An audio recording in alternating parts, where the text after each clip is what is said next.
I learned about immigration problems spending 2 weeks on the Mexican border with the Border Patrol. What I did with that knowledge, and it was knowledge that I didn't have in my head, it was knowledge that I got from law enforcement.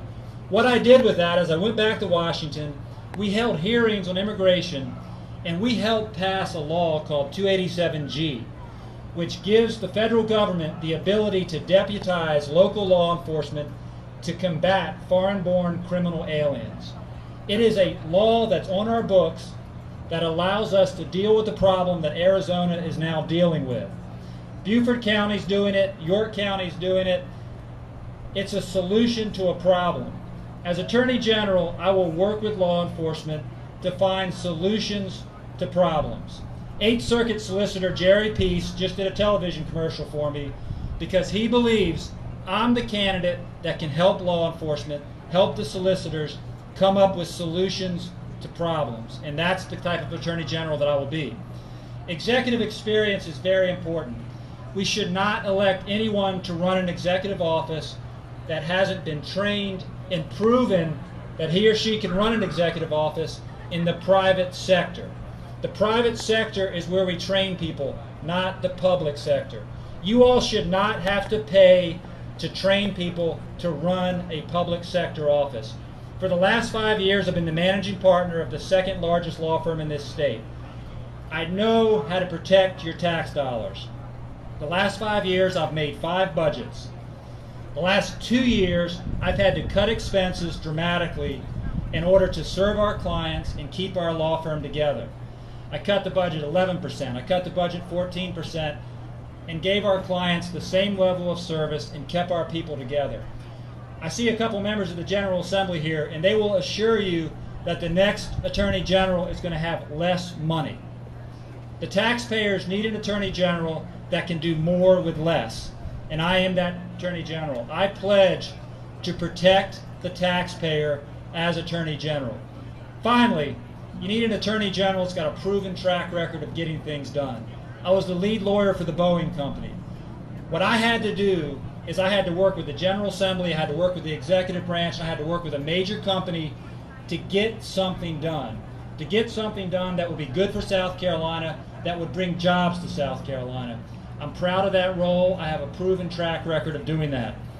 Now, I'd like to close. I'd like to also ask you all for your support on June 8th. I need your support. We got lots of signs over there in the Yukon. I'll give you a sign to take home. My son and his friends around here, they'll put a bumper sticker on your car for you. I've told them that they're not going to have dinner unless they get 5 or 6 bumper stickers on. So if you want to help feed them, get a bumper sticker. I need your support, but let me close with a letter that I read at the Columbia Tea Party a couple weeks ago. This is a letter that I sent to President Obama, and I thought it was just fair warning. Dear President, you may not be familiar with who I am, but you might be familiar with the state I come from. I and most other South Carolinians are very proud of the good work our Attorney General has done in recent months standing up against your recent health care plan and defending our state's interests. He put together the first coalition of Attorney Generals and helped coin the term Cornhusker kickback. I want you to be forewarned that if the voters of South Carolina elect me as their Attorney General, I will continue the courageous fight to stop the federal government from overreaching its constitutional authority. I believe in a strict constructionist interpretation of the United States Constitution. I will work tirelessly in defense of this great document that owes all of its powers to the fact that a majority of the states agreed to it. I certainly hope that you will change course and support a federal government that acts within its enumerated powers. However, if you don't, and my campaign to be South Carolina's next Attorney General is successful, rest assured you will be hearing from me. I will always deal with you in a manner of dignity, honor, and respect, but I hope this letter will make it clear that you should not mistake that for weakness. I look forward to our first encounter. Sincerely, Leighton Lord. Thank you. I hope to have your support. Thank you, Leighton Lord, candidate for Attorney General. We appreciate you honoring us by being here in Hartsville. And this is a great crowd here. We're having a good time. The weather's nice. At least we got some overcast. And maybe we'll see you again in October. Thank you. I got Mary Patterson here with me. Mary, what is this flag that you're holding up? Don't tread on me. And what's the significance of that? Where does this flag come from? It's a Revolutionary War era flag, and I think it's actually tied to the Tea Party movement in a fashion. I think it is. Well, we appreciate you being here. Everybody's showing the spirit. We really appreciate it. Now, speaking of spirit, there is a song that's to a fashion become an anthem of the Tea Party, at least in Florence, and I know in some other areas. And we've got Morgan Holly with us. This pretty lady is Miss Hartsville Teen. And Holly is going to sing our favorite Tea Party song. Who knows what it is? Who can guess what the song is? Let me hear you. Oh, come on, people. Help me out. What is it? Well, I guess you just have to wait and figure it out when she sings it. Holly?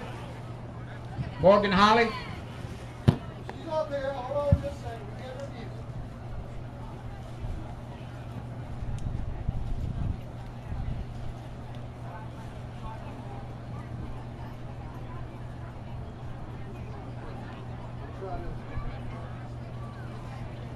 While we're waiting, don't forget to take these signs with you when the event ends. Take them and take the sign that's your candidate that you're interested in and put it up where people can see it, because the primary is on Tuesday. Don't forget to get out and vote. Morgan Holly.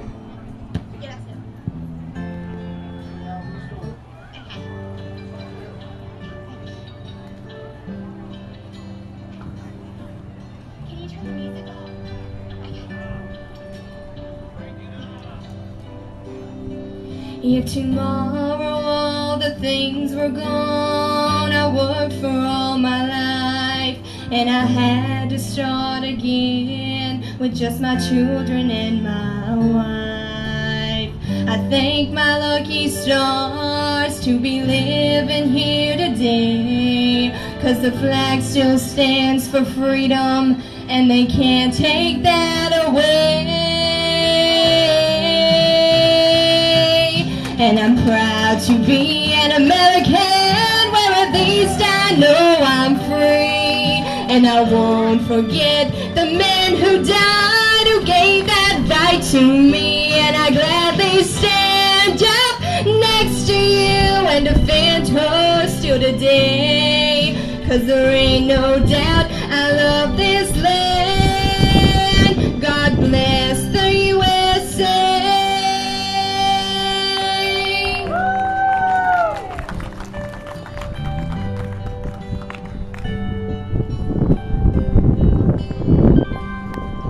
From the lakes of Minnesota to the hills of Tennessee, across the plains of Texas, from sea to shining sea, from Detroit down to Houston and New York to LA. Well, there's pride in every American heart, and it's time we stand and say that I'm proud to be an American, where at least I know I'm free. And I won't forget the men who died, who gave that right to me. And I gladly stand up next to you and defend her still today. 'Cause there ain't no doubt I love this land. God bless the USA.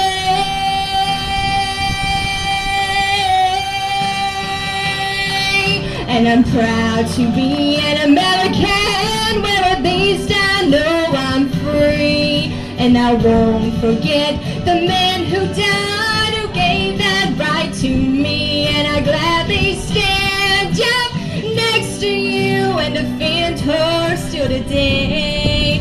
'Cause there ain't no doubt I love this land. God bless the USA.